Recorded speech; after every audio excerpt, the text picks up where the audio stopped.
What's going on, everybody? You are watching the Bulls Report by Chat Sports, and my name is Patrick Seaman. And coming up on today's show, we'll be diving into who can replace Arturus Karnisovas and Marc Eversley and be the new shot callers in the Bulls organization. A lot of rumors floating out there right now, so we'll dive into it all on today's show. But also later on today's show, Billy Donovan. Now, after Mike Malone officially took the North Carolina head coaching job yesterday, a lot of Bulls fans are wondering, well, what's going on with Billy D? Well, we get an update on his side of things as it was definitely a shocker that Billy Donovan did not get the North Carolina head coaching job, but seems like the Bulls organization, they want to keep him and they could potentially promote him within the organization. But before we dive into it, if you guys could hit that subscribe button today. We're closing in here on 15,000 subs on the channel. This offseason, it's going to be a lot of fun. I mean, we will have a GM, president of basketball operations search, potentially 2 first-round picks, $65 million in cap space.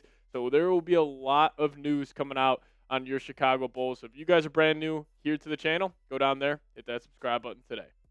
So Kurt Highland of NBC Sports was talking about the Bulls and where they could potentially go here as their next GM, and he listed 5 options. Now, he actually had 2 former Chicago Bulls leading the list, one being Mike Dunleavy Jr., current GM for the Golden State Warriors. Now, maybe the Bulls offer him a promotion, make him president of basketball operations, but Dunleavy has had a decent track record with Golden State. I think Warriors fans are a little disappointed in him not building a more complete team around Steph Curry, but also he kind of got screwed over with the Jimmy Butler injury.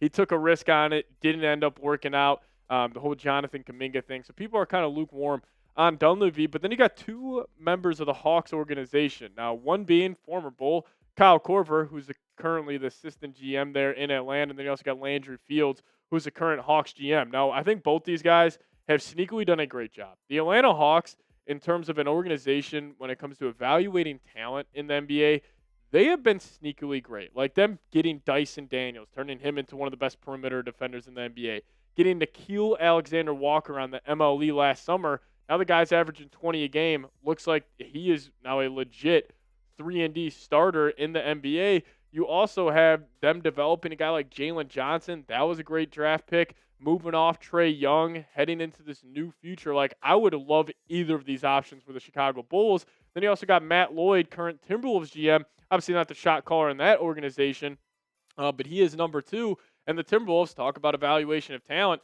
they've done a great job. Like Jaden McDaniels, Anthony Edwards, a bunch of different players who have worked out there in Minnesota. And then you could go the agent route. Now, Austin Brown, we have seen other teams in the past where they go the agent route when hiring a leader of basketball operations, so that could be an interesting one. But these are 5 names to keep your eyes out on. But Joe Cowley also said this, saying a name to pay attention to if Donovan leaves and the front office has to be attended to first. So obviously Billy Donovan most likely won't leave, but he also mentioned former Raptors executive Masai Ujiri. A source said former Chicago Bulls forward Luol Deng has thrown Masai's name out there several times this season, and it would involve Deng moving into a general manager role with the team. So I would have some interest there in Luol Deng and Masai Ujiri. Now, Masai, he did a pretty good job in Toronto. Getting guys like, Scotty Barnes, Pascal Siakam, like he would always take chances on those big athletic forwards. Ended up working out there in Toronto, ended up getting a championship. But also Casey Johnson was talking about the Bulls and why they are an intriguing job, and he said the Bulls enter the offseason with a lottery pick, a potential second first-round pick, depending on Portland's play and performance, and potentially $65 million of salary cap space, which could be the league high. It's a major market and ownership that doesn't change leadership option, an attractive job.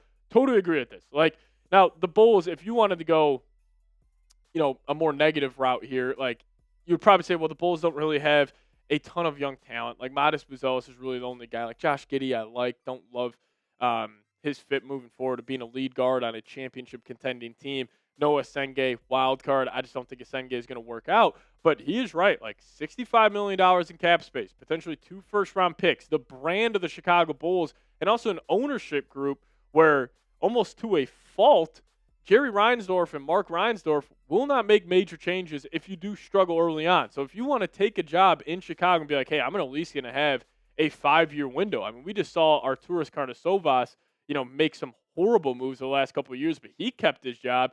But the one thing, Casey Johnson, he didn't tweet this out, but he said the Bulls could be a quick turnaround. I completely disagree with that. I think this is a moment for the Bulls where they almost need to just embrace it being not bad for a couple of years, but be okay with it. Like, hey, next year's draft class in the NBA 2027 is another great draft class. Not to the level of 2026, but Cameron Williams going to Duke. He's an absolute stud. 6'10" forward. I like his game, and there are a lot of depth pieces, especially on the front court in next year's draft. So I think a quick turnaround for the Bulls, if they do try to go that direction, that would just mean they would be in purgatory again. Or if you have, an open gash on your arm, you're just trying to put Band-Aids on top of it instead of, stitching it up, going the longer route. Like, that's where the Bulls should go and try to maybe not in 2027 have a championship contending team, but 28, 29, head down that route. Now, a lot of rumors about Bob Myers.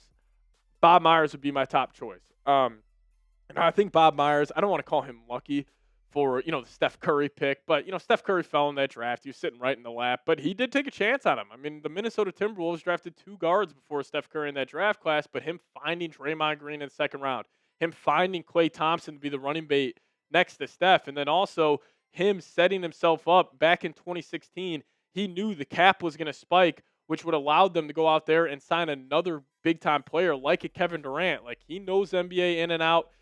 He's a great basketball mind. The only thing with Bob Myers that I would give it a 0% chance of happening is you're going to have to toss him a boatload of money. Like, you're going to have to make him the highest paid front office executive in the NBA, which if you've been following the Reinsdorfs, something that they don't have too much interest in doing. But you guys let me know, who's your top choice to replace AKME? For me, it would be one of the Hawks guys, like Landry Fields, Kyle Korver. Then it would be Bob Myers. But besides that, tough sledding here for the Bulls. But give me any of those Atlanta Hawks members. I think that'll be a good choice for Chicago. All right, let's talk about Billy Donovan. We got an update on his future with the Chicago Bulls franchise. Now, I'll give you guys my thoughts on Billy Donovan here in a second because I think a lot of Bulls fans view him as part of the problem, which I necessarily disagree on that take. But Joe Cowley had this to say on Billy Donovan, talking about the Bulls making a full front force to keep him in this organization, saying that cleared the way for a scheduled sit-down meeting between Reinsdorf and Coach Billy Donovan, talking about the firing of AKME, whom the organization wants to keep at almost any cost. If that includes allowing Donovan to help build a new front office or even add a front office title to his, so be it. Now, that's interesting on many fronts because what if Billy Donovan heads up to the Reinsdorfs and says, hey, I want to take a Brad Stevens-esque role where, yes, former head coach, gets the title of president of basketball operations just to keep him in the organization. Would you be willing to give him that title? I would have some mixed feelings on that. But also, I believe, Billy Donovan's not the problem. He is the smartest mind in this Bulls organization. I think roster construction and roster moves have been the biggest reason, and honestly, just a lack of direction is the biggest reason why the Bulls are where they are at right now. But Billy Donovan's not part of the problem. But also, do you want to give him all the power? Do you want to say, hey, Billy Donovan, you're going to be the guy that gets us back on top? I would have some doubts on that because also, even though AK and Marc Eversley calling most of the shots here in the organization, it's not like they were just going rogue and not conversing with Billy Donovan on certain roster moves. Like, I'm sure they talked about Patrick Williams with him before they gave him that extension. I'm sure they talked about the Josh Giddey trade. I'm sure they talked about the Io, Kobe White moves, unless they did just go completely rogue and we don't know that. But I would still have some doubts on giving Billy D the entire organization to have him be the number one shot caller. But I would still love for Billy Donovan to remain the Bulls head coach. Still think he is a top 15, top 20 coach in the NBA. But could you imagine this? There's just my tinfoil hat, theory here. But what if Billy Donovan does take the front office jump up like Brad Stevens did? And then what if good old friend Tom Thibodeau returns to the Chicago Bulls? I would probably say no to this. I think Tibbs is still a great coach. I think the Knicks messed up in terms of firing him last season. And Tibbs would be a good coach to bring in and just set a culture for this team, old school style. We know what he's all about, rough, rugged. We're going to play our guys every single game. We're going to get after it every single game. There's going to be no tanking with the Tom Thibodeau team, which you could make an argument would be a downside, but that would just be something. If you put Billy Donovan up top, he hires Tom Thibodeau. I mean, you would have two pretty smart basketball minds at the forefront of your organization. But that's just something I thought of. But you guys let me know. Should Billy Donovan stay as the Chicago Bulls head coach? Give me a Y for yes. Give me an N for no. I think he should. You just need the right members of this front office intact, and I think the Bulls can turn this around, but it is going to take a while. But you guys let me know your thoughts down below. We'll get on out of here. As always, go Bulls.